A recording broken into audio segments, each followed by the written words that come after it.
Ladies and gentlemen, boys and girls, this is another episode of The Spot. I'm one of your hosts, Easy Yon. And that mighty young, ladies and gentlemen. We out here, of course, raising Kanan, season 4, episode 5.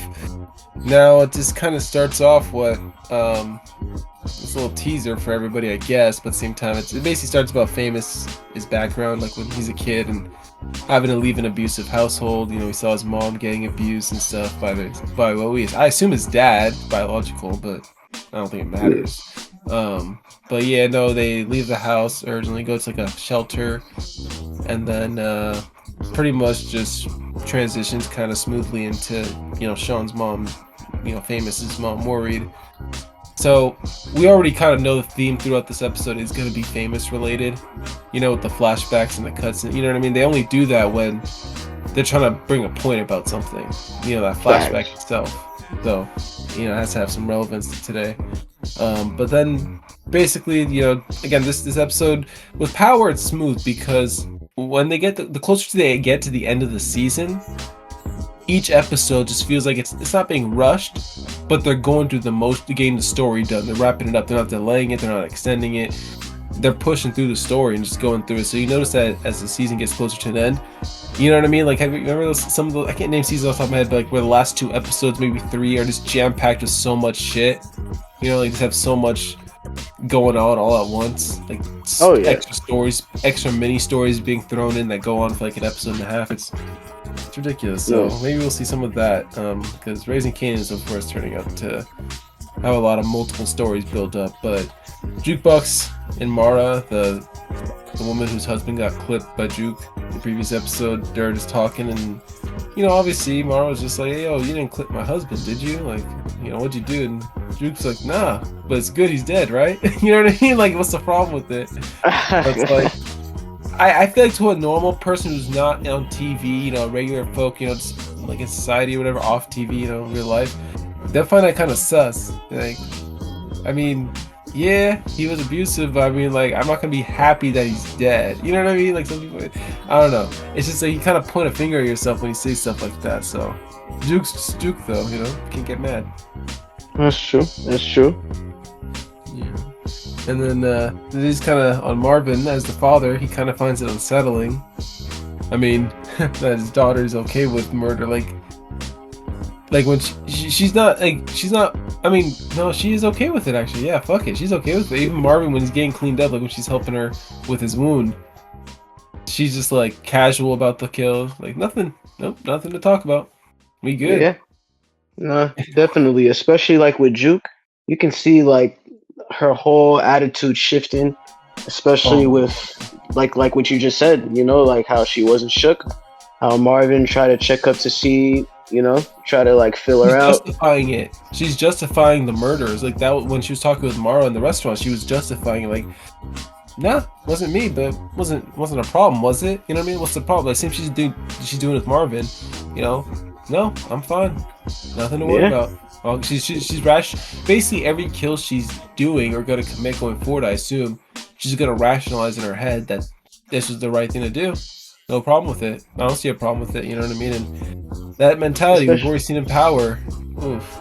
No, definitely. Especially everything she's been able to, like, everything she's endured throughout the show, everything like her family's involved in, just her whole life. It's led her to this moment. Sometimes you always wonder what would have happened if Butter was a hit. First thing who knows? The whole family probably would have been out the hood. Not for real. You just know. I mean, obviously, you just know, and Power didn't turn out that way, so it is kind of disappointing. But yeah, I mean, scene kind of cuts over to the next part. Of course, the main show is about product, about work, as Ronnie would say. That business. And what's his face, Terry? He's kind of worried about the murders that took place. That the place that got shot up and shit like that. And so he's still hesitant about, it's a business delay, basically, you know what I mean? Like, he's hesitant about getting product going forward type of deal. And, I mean, yeah, someone just came in your place and shot it up, Sure. Probably worried a little bit. And Rock's I like Rock, she's trying to rationalize it, but at the same time, like, she's not understanding it from their point of view. You know what I mean? Does she not see why Terry would be nervous? No, that's what I'm saying. Like, it's just like sometimes I feel like they put too much pressure. It's one of those things where it's like, well, you in business with us, you know, this is what you signed up for and shit. It's like, bruh, nah, like what the fuck? That's what I'm saying, bro. Like when that is not what you're supposed to say to your business partner. And you're in it. That's what happened. It sucks. Like, okay, whatever. But like, you know what I mean. It is. You can't really do much about people. You know. It's just, I hate that line of thinking because I just, because they agree with you, for example, under the premise that no one gets shot. Let's say no one's gonna get shot. Yeah, no, you know, Rock promised that. Make sure. Let's say she promised that. Then, you know, well, you know, you lose, people get shot in your business. Oh, she would come through and just say, well, it's part of the game. It's what you signed up for. And I'm like, okay, well, I want out. No, once you signed, you didn't know what you signed up for. I was like, bro, shut the fuck up. This ain't no business contract. Like, what in the non-negotiable contracts is this bullshit, bro? And we'll get into more of her negotiation skills later, bro. She pisses me off sometimes, bro. She low-key lowballs the fuck out of everything. It's crazy. Like, yeah, that and just her whole attitude about it. Like she the least you could do is be like, at least be like on, at least like have a good, like, at least be respectful. But she be disrespecting these people. No, here's the thing. I'll be real, bro. I'll be real. The way she acting, she thinks she's Ghost. She thinks she's God. The way she act, I'm not gonna lie, bro. This is a little disrespectful. Get ready for this. She may just be a little bit better than Monet Tejada. A little bit better. She's way better. She's way better. But no. But my thing is this though. Rock needs to get Monet. You know how Monet be acting like she's the hot shit. You know, she's the best. Yes. You know, distro and all stuff. I think Rock is a little bit. I think Rock is doing good, but I think she's getting a little bit carried away. Just a little cocky. She's getting a little cocky. She thinks she's, like, for example, Quan. That's the head honcho. That's a dude who has power, money, connect. You know, this is the guy who actually has his shit coming straight from his people in Asia, right? You know, so it's like that's a guy who's in a way at the top of the game.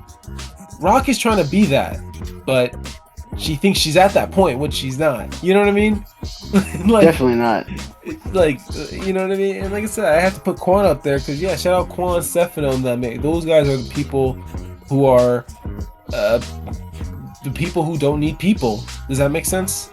Like, they don't need anybody else. Like, they might sell their product to people, like large quantities, like distros, but they don't need them. Remember how Quan was just jacking up prices? You know what I mean? Just increasing prices on Rock. Yeah, that's part of the reason why. Yep. But he can do it too. He is definitely, like, he's her distributor, so yeah, he gets to choose the prices. He can do anything he wants, and she loses money. It's not his problem, and his pay stays the same, as Snaps would say. You know, with you know, your losses are your losses. Our profits stay the same. Our dividends stay the same. Yeah, literally. But like and also, you know, it's just like, yeah, you know, Rock, she just has a mean streak. It's weird. Like, she's like Rock, like, she's good, but she, like you said, she's getting a little too cocky. No, yeah. Well, like I said, we'll have to give it a go, see where this takes Rock. I mean, this is good. You know, it's a main character in a way. I mean, obviously the show's called Raising Kanan, but let's be real, Rock is the main, like, she pretty, yeah, I believe so. I've been Patina Miller, yeah. Rock and Patina Kanan, Miller, Patina Miller over Mekhi Curtis. Mekhi Curtis carries, though. I'm not gonna lie. Not just that the show's literally around their character, but you know what I mean. Like, it's definitely it's like Ghost in Time. Yeah, exactly. And the show's neither or, but I mean, at the same time, you could argue that it is Tommy or Ghost. You know what I mean? It can lean either way. I just feel it's more Ghost, like James. It definitely started off with more Rock early on in season 1, season 2, but later, as we get deeper into the show, it's definitely more Kanan now. It's once Kanan gets in the game full on, yeah. Exactly. I think it starts off like, I feel like the show primarily focuses on Rock from seasons 1 to 2, and then season 3 to season 4 is the shift to where Yeah, it's when it goes. That's probably the shift to where it focuses on Kanan and what he's and how he comes up in his story. Now, when it comes down to it, yeah, Kanan is definitely the main character at this point for sure. But yeah, Rock is definitely just trying to. Maybe she'll get too big for the horse. You know, she got to get off her high horse eventually. Who knows? But next thing we cut to one of my very interesting scenes when I kind of freaked a little bit when I saw. I was like, "Oh shit, what the fuck?" So Unique pulls up on this other mobster in Jersey, Phil Russo's a boss, who goes in my face as Vondas, or the Greek from The Wire. I was alarmed. I was like, "Yo, hold up. We got Vondas in this." Like, bro, what? He's playing a Greek. He's playing Italians. What can't this man do? You know, he does everything. Yeah, no, he played a white judge too in Law and Order. You know, this man can play everything. It's crazy. And I mean, first off, like I said, the casting's always been great with Power, in my opinion. I'm never gonna hate it. But yeah, he plays this mobster who's basically he doesn't have a beef with Stefano. Unique is trying to pitch the fact that they should eliminate Rock and Stefano. I mean, Unique wants to take out Rock, and it's just funny how let's not forget he's also Mr. Thurman from Everybody Hates Chris. Yes. A little comedic role there. That was one of my favorite roles from him. Wow. Wait, didn't he get locked up with him during the snow in one episode? Snow? I don't think Chris ever got locked in the snow. Yeah, locked up? Yeah. There's a snow day and everybody didn't go to school except Chris, and he had to stay in school or some shit like that. I don't think it was a snow day. Was it not a snow day? I don't think so. I don't think that was him. Or was it the guy from Seinfeld, the George Costanza dude, maybe? Yeah, I think so. I forgot that episode, but I think it was him. Yeah, everybody hates a snow day. Chris arrives at school only to find that classes have been canceled and expected to spend the day. Oh, yeah, it is George Costanza. My bad. It was Seinfeld. You're right. Yeah, I remember that episode now. I forgot those two were I forgot George Costanza's in there briefly too. I think he was a principal, or no, not principal. He was a principal. Yeah, he was a guy. He was a principal. He was the new principal, right? So I believe so. He wasn't a counselor, because I remember Chris Rock literally was the counselor in one episode. Oh my gosh, I remember that. Okay, a little too off topic, but yeah, no, everybody, it's Chris classic. I might watch them later on. See, it's a great show. They got the cartoon still running too today. Everybody, it's Chris. It continues after the end of the show, so that's also a good show for everybody to watch. But yeah, Phil Russo basically is like, why should I get involved in your mess? And Unique is trying to say, well, you know, it's Stefano. You know, don't you have a beef with him? He took down one of your mans, you know? Like, you should kill him, you know what I mean? Clip him, get him after him. And it's still, Phil Russo, he's being smart about it. Why? Like, why should I involve myself with more, you know, of a mess? Like, why should I get my hands dirty for something that technically doesn't involve me? And while Unique still has to pitch to him, you know, Russo's very interested about it, so he's just like, you go get some men, get a plan, get something, because right now you're sloppy, you're disorganized, and you look like you don't know what you're doing. And he's impressed by him, you could tell, too. He's impressed Unique came in here, you know what I mean, ready to just talk business, and kind of just talk about it, you know what I mean? Yeah, basically, and he came... No, definitely, bro. What were you saying? Oh, no, I didn't mean... Yeah, I was just going to say that, yeah, no, it's, you know, he was impressed how Unique came in, stated his business, and stood his ground about why, even when, you know, Russo was just like, nah, I'm not involving myself, doesn't make sense, you know, that kind of deal. But, yeah, eventually we'll see the turnaround, I'm sure, because, you know, they're not going to just introduce a major actor and a major character in the show only to, like, not be seen or help Unique, you know what I mean? No, that's what I'm saying. And also, he also respected the fact that Unique came alone. He was solo. You know, he was literally moving, like, under the radar by himself, if you really think about it. I mean, I know early Tyler helped him a little bit, but aside from that, he was on a solo mission. Yeah, no, and that's the thing that takes balls, especially to go into a boss's territory in their place of business. You know what I mean? Like, you got to know something like that. And No, plus, they definitely. look at it from Russo's point of view in Jersey. It wouldn't hurt to have eyes in New York, you know, especially on the streets. Yeah. No, it's definitely interesting to see that the writers were gonna definitely give the Bruselli crew a chance for revenge, to exact revenge. This writing is just phenomenal because it's just, I guess, I don't know about anyone else. I'm really just waiting for the mobsters and see if they intertwine with the modern day power mobsters, like the Savello crew and who was the other one? Was Benny's? That wasn't Benny's crew, was it? The one he was in, the Savello family. That was Benny's crew. He was Savello's nephew. Remember him and Proctor? Yeah. And Proctor was in that family too, right? Yep. Not as a mobster, obviously. You know what I mean, though. But as by blood. But like that by blood, yeah. Yeah, and then is his dad brothers with Carlo Savello? I believe so. Yeah. They're like blood or brothers or cousins, something. I think brother. It has to be. I think maybe brothers, because the aunt. Well, I remember the aunt was so like in loss of Joey. I mean, maybe it might be her cousin. Yeah, it might be her cousin actually. Yeah, that's her cousin. That's her cousin. So yeah. Yeah, I think that'd be brothers. But anyway, Benny was her brother. And Vincent's family also. Basically, my thing is this. I'm just trying to see it like. Do you think the modern day power families, like the mobsters, are intertwined or tied in any way to the Raising Kanan mobsters? You know yes, I think they're possibly. I think Stefano's family, maybe, possibly, because he's in New York. Yeah. I don't know about the Buscelli crew. He's in Jersey, so no, probably not him. But definitely Stefano. There's a chance that maybe Teresi, maybe. You think Sammy. We see Teresi? You think we see Teresi? Maybe Sammy. Dude. Who knows? Yo, wait, hold on. We might see him in Origins.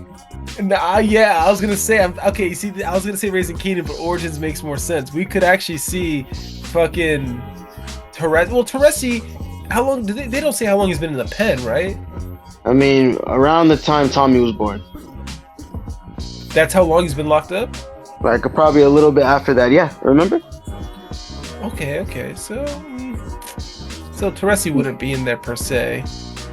They'll probably show like a sub story, maybe of somebody like connected to him. Maybe Sammy. Sammy was out. Sammy definitely was so I'm saying with Vincent's crew and all. Well, here's the thing. Vincent looked young in power too. There's no way he was a mobster, like a boss. Nah. Vincent's dad. You know what I mean? Vincent's dad ran with him. Vincent, say it again. Vincent's dad ran with him, I think. With who? With Teresi and them. Oh well, that's what I'm saying. Like, do you think we're gonna see Vincent's dad in Raising Kanan or Origins? Possibly, maybe, but nah. I don't think it connects to. I don't think it connects to Ghost and Tommy's story because we don't really see them until OG Power.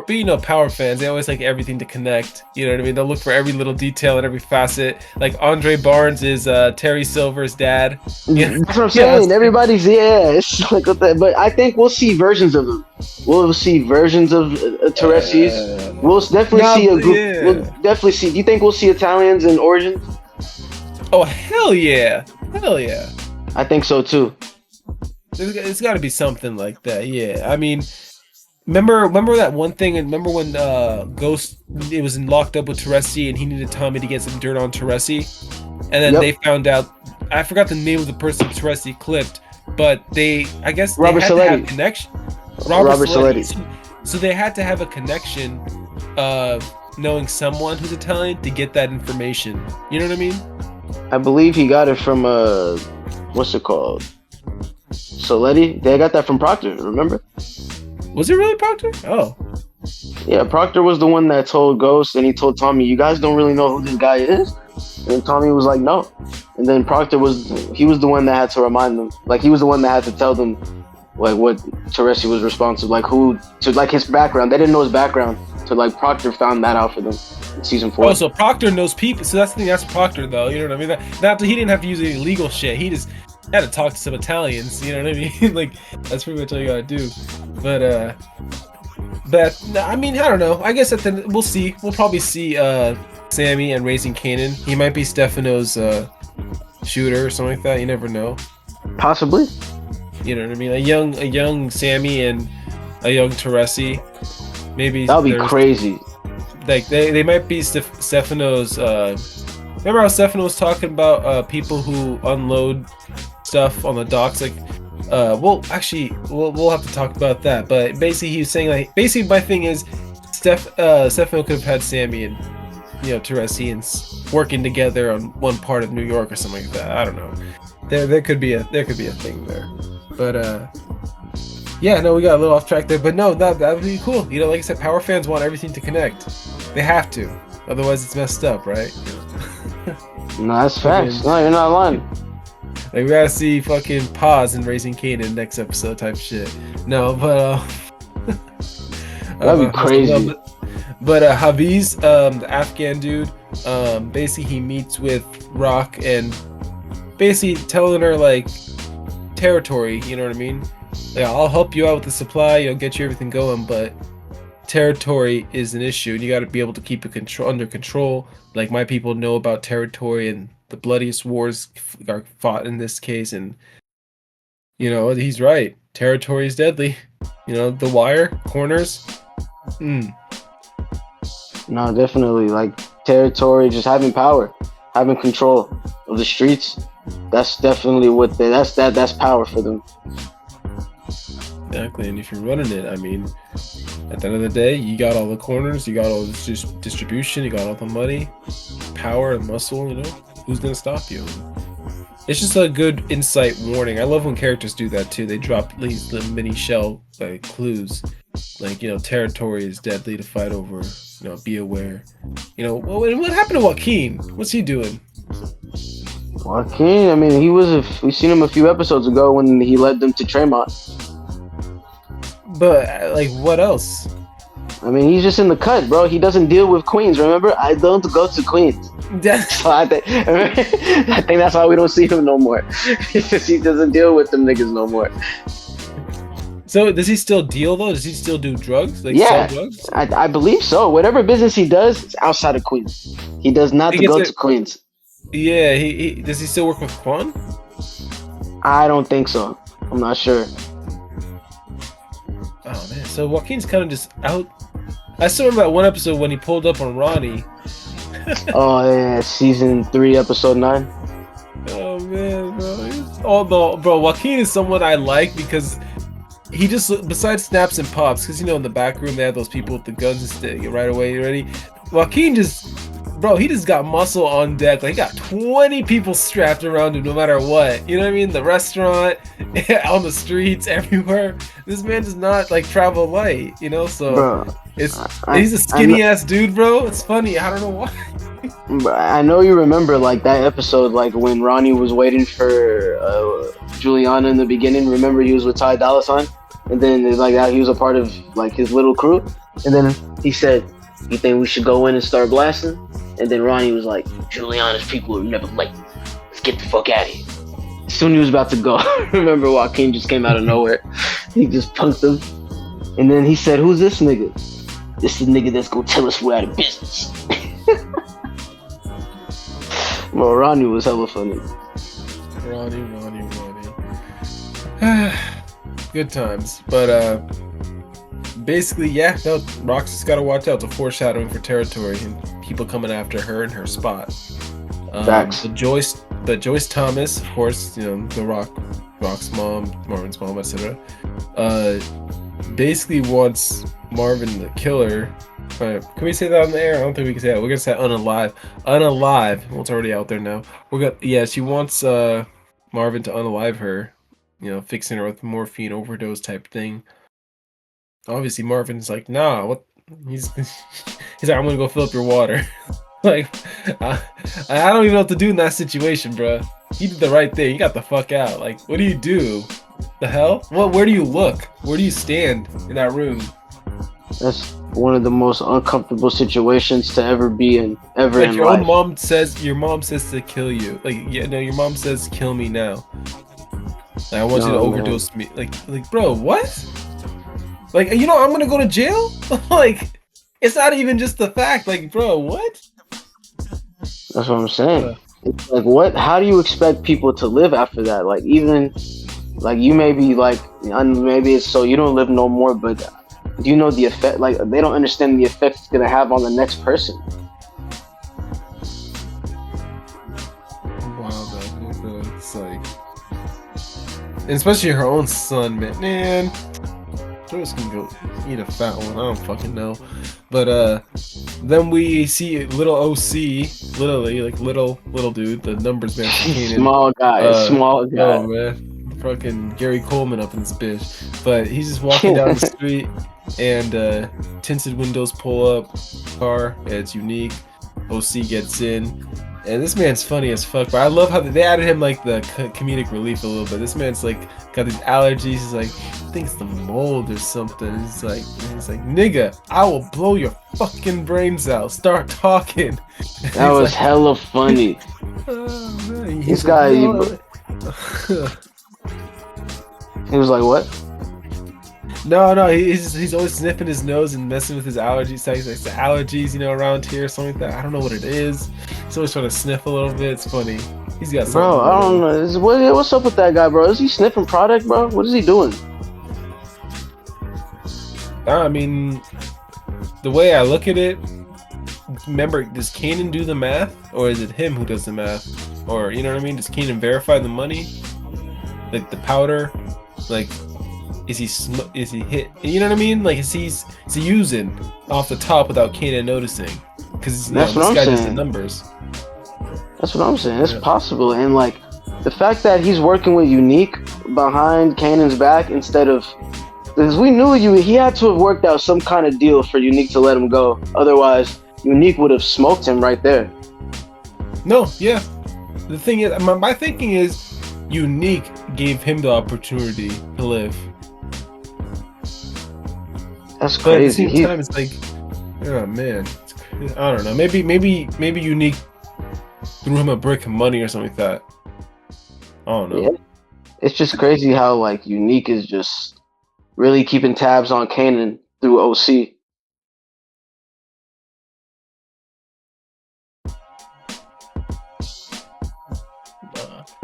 It's kind of smart too. I mean, we all thought that OC would have been clipped that one episode when he got, you know, the ending, but at the same time he did it. Which I guess, you know, if you don't see a body, whatever, power universe, you know. Man, they're not dead. It wasn't even an off-screen death or nothing. Like, we just didn't see it.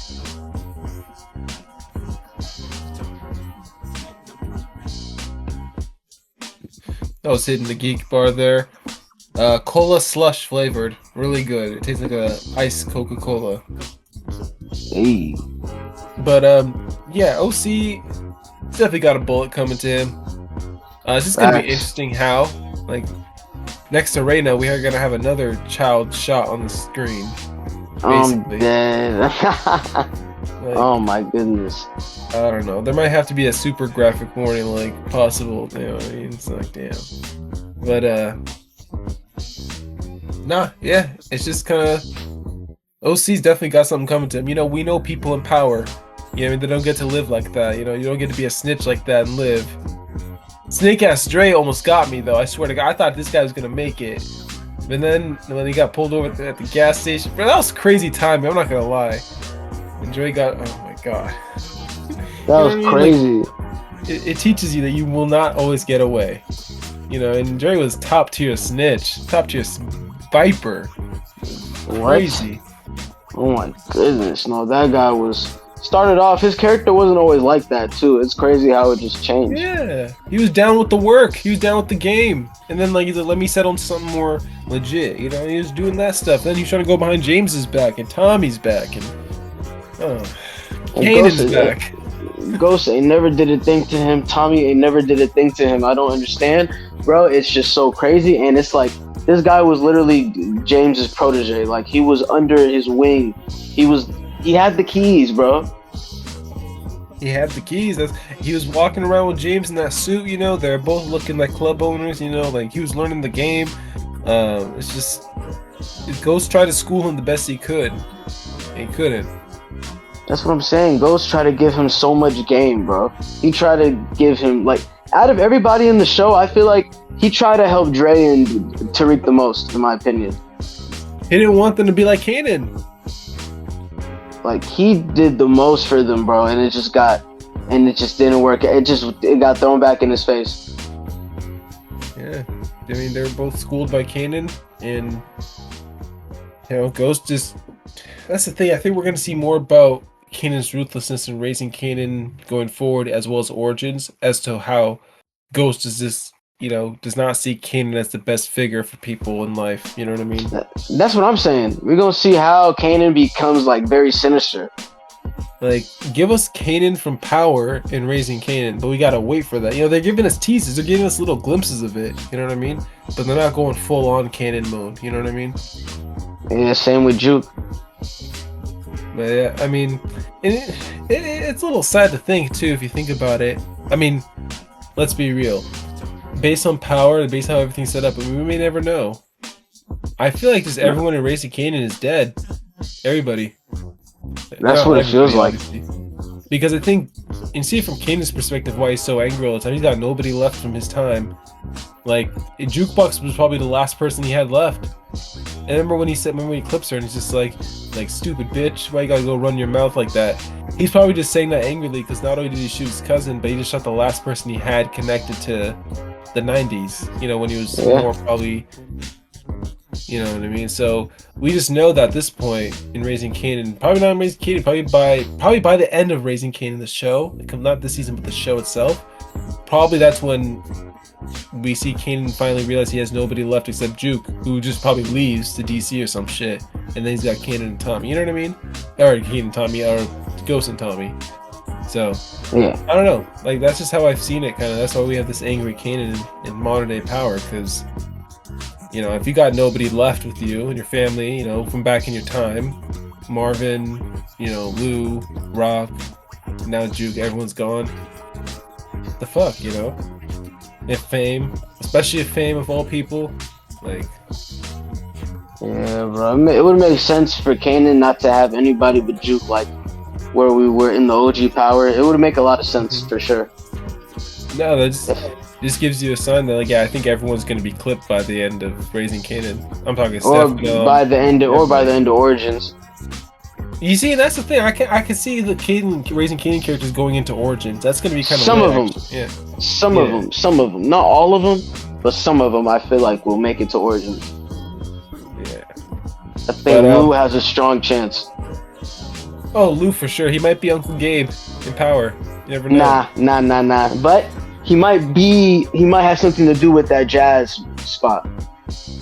Yeah, no, it's you know what I mean? Yeah. You never know.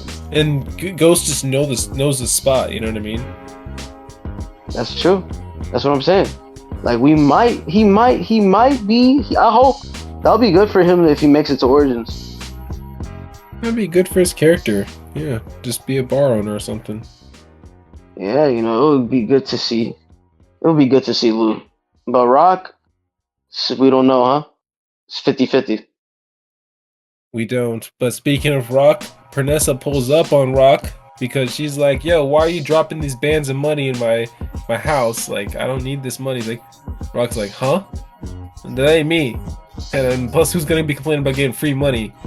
And she's like, ain't no free. Pernessa's like, ain't no free money. And obviously, we as a viewer know it's unique. You know what I mean? That's his girl. Ain't nothing free in this world. That's what she said, huh? Yeah. But I mean, at the end of the day, Rock knows she has nothing to do with this, so she doesn't have to do anything. But in that moment, I don't know why, but I kind of felt that Pernessa was gonna pull a strap on her. I don't know why. Not in that moment, but like down the road, you know what I mean?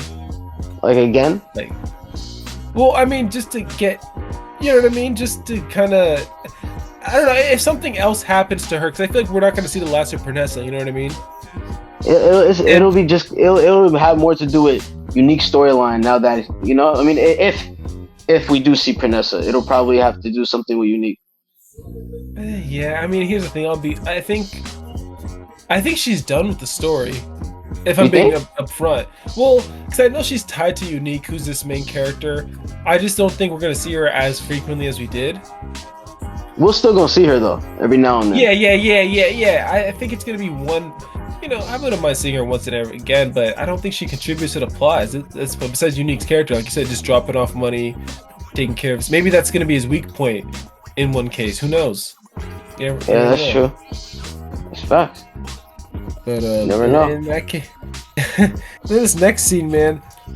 I was questioning the writer's validity on this, but I just didn't give a fuck at this point because it's power.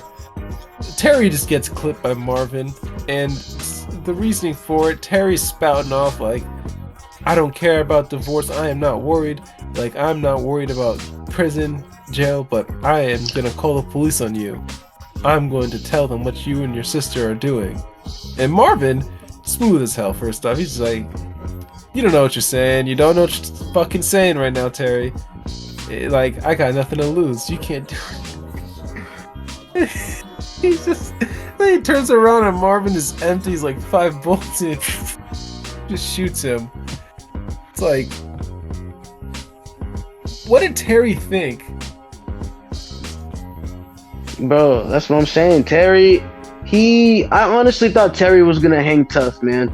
Especially like the thing about Terry, it's like he was always shaky, but that picture that Marvin took, like the blackmail. Like without that, I mean, I still thought he would still be cool, but I don't know, man. It's just like he did too much. He definitely did too much. Terry just is stupid. He just did that out, and he just told Marvin like, I'm gonna call the police on you. What? Straight up. That's what he said. He said he's not scared of him no more. He's trying to pretty much say, oh, you and Rock, nobody's scared of you guys. Rocky, remember? I was like, dang. I was like, how is he gonna walk out of the scene alive? I was thinking about that moment he started spouting. I was like, no. He's talking too much shit. Damn, bro. But yeah, they clipped Terry. Gotta wonder what David's feeling. You know, that's his brother, right? Yeah, David. Yep, David. Yep, the crazy one. The fun one. But basically, I mean, not much happens with Lou's storyline, really. He just sleeps with Amani. So, I mean, there's that. Yippee. Yeah. And then, basically, the next crucial scene, the main part of the show that everyone's talking about with the flashbacks to Famous. So, basically, a young boy named James St. Patrick is stealing a 40 ounce from a corner store for his drunken dad. And basically, as he's running out the store, and the store owner is chasing him, like, hey, give me that bottle, Mr. St. Patrick. Even though that wasn't even though that wasn't him, but okay. Okay, you ruined it. You ruined it for the people. Whatever, fine. It wasn't James St. Patrick. It was a random ass kid who was trying to steal a 40. And then he runs out. You know, the store is chasing him. You know, blah blah blah. And then the kid stops. He's hiding in a little like boarded up area of the neighborhood. But he goes in there, and then I thought, let me tell you real quick, because I wasn't paying attention to the location. I wasn't paying attention to anything really much. You're gonna laugh at me probably. I low-key thought he found Kanan's stash of money or something. That would be crazy. The way the camera showed it showed that there was a pile of something there, and then like it was in a corner, and I remember it was in the same corner that Kanan had the money, you know, when he was storing his stuff in.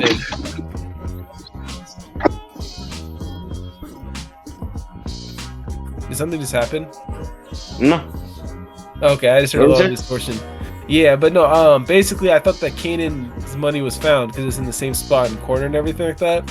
So then when the camera pans a little closer, you see the hand, and it's decayed as hell. And at that point you just say, no way, it's Freddy. And they flip the mattress, but they know what they're doing. It's power. They don't show the face. They don't show anything. I thought it was Terry. I'm not gonna lie. I thought they found Terry's body. I thought that's what it was at first. Wait, really? Yeah, at first, yeah, I did, until we saw the next scene.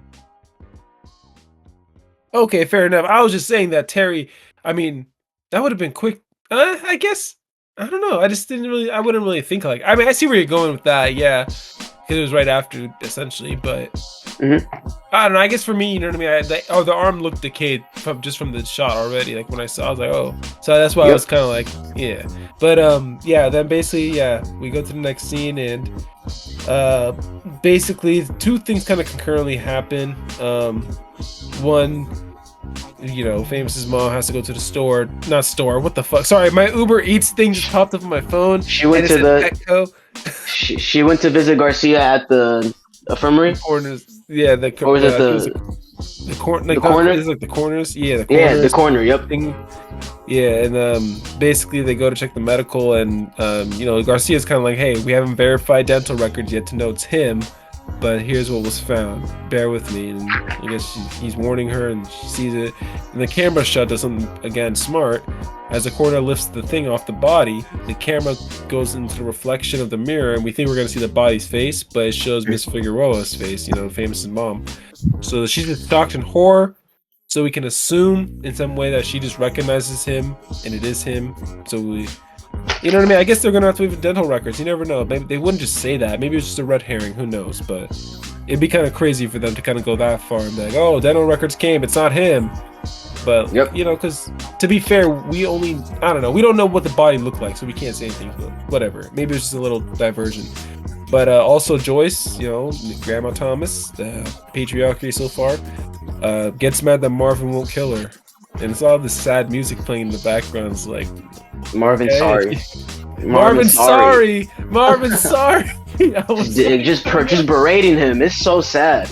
I feel bad for Marvin. Sorry. Oh, great for Marvin. Like, bro, god damn. Yeah. He doesn't want to kill you, bro. And then fucking, and then Kanan's on the phone, and he confirms Famous's death, and get the 411 shit. You know? 411, bro. It's crazy, bro. RIP Famous.